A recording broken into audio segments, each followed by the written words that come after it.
So on the line with us is Mark Wright from Tampa, Florida. Mark, how you doing? I'm doing okay. I'm doing okay. It's nice to see you, Jack. Mark, about a week and a half ago, you called and you said this crisis is mounting and things are getting bad. I want to get over there and do something. We called the city of Ashdod, the mayor's office, and they found a volunteer position for you there, and you took off. You just left work, you left Tampa, and you took off. Can you tell us about that? Well, sitting at my desk, like I'm sure everybody else, just reading the news and thinking about Israel, I just decided that instead of just thinking about it, it was time to start doing something about it. And I just wanted to come to Israel. And really, I reached out to you and the Federation in Tampa because it wasn't so easy to find a volunteer place so quickly. And with your efforts, and because Ashdod is our sister city and they've been pounded with rockets and so much going on, I just thought it was important to do something. And with your help, which I sincerely appreciate, I met the folks over at the absorption center. It's called Beit Canada, which is about 5 minute walk from my hotel. They have 200 Olim families, many of which have just come to Israel in the last few weeks and months. Sorry, it's my Israeli cell phone. And so they're experiencing the same things too. So I went there and I volunteered for a few days and I saw the kids and hopefully I made a few people happy, but as much as I was able to hopefully touch them, they touched me a million times more. Just to be in Israel and to see their faces, it was really special. Mark, you've had some incredible Facebook postings, videos, and candid shots, but some of them were very light. Your interactions with the children and their families, and some were pretty serious. Headed to the bomb shelters. Can you relate both kinds of stories? When I came in initially, I stayed near Tel Aviv, and there were a couple of alarms. And I think that I was surprised about how seriously the Israelis took the alarms. They moved fast from dinner. We were having dinner one night.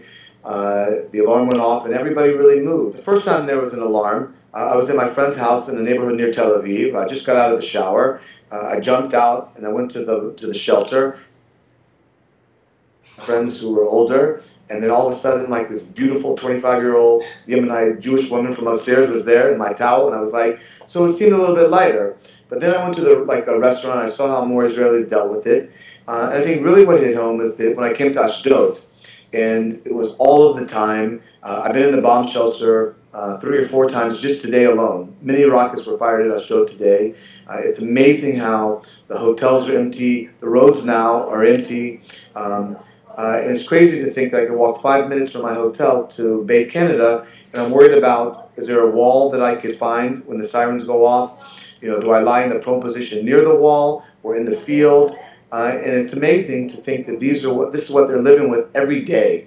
And the Olim Chadashim, that they've been here for, as you know, like weeks or months, and they leave all of their lives from a lot of people from Georgia, a lot of people from Turkey. I met a few from Iran, some from France, Cuba even.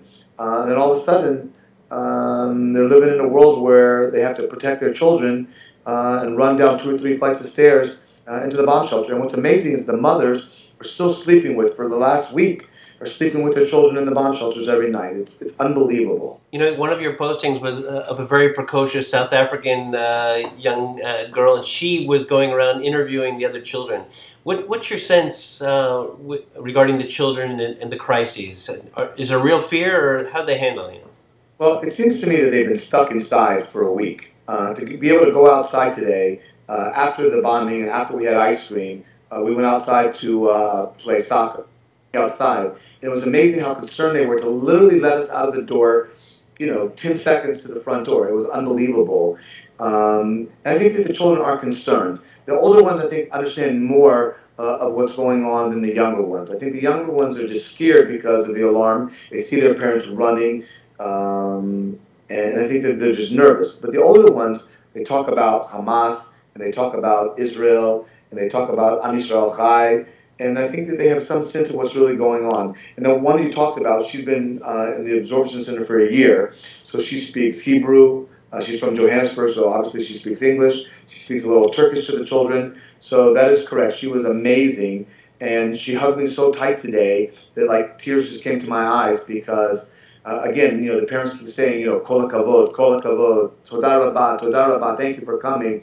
And I'm thinking, like, are you kidding me? I'm here for just a few days, but thank you for giving me an opportunity to volunteer. I feel totally different in terms of when you say Ashdod, and I can see the people and I know what's going on. It's really amazing. So whatever we could do for Israel and whatever we should do for Ashdod, we need to do it now. And I think being present is the most important thing.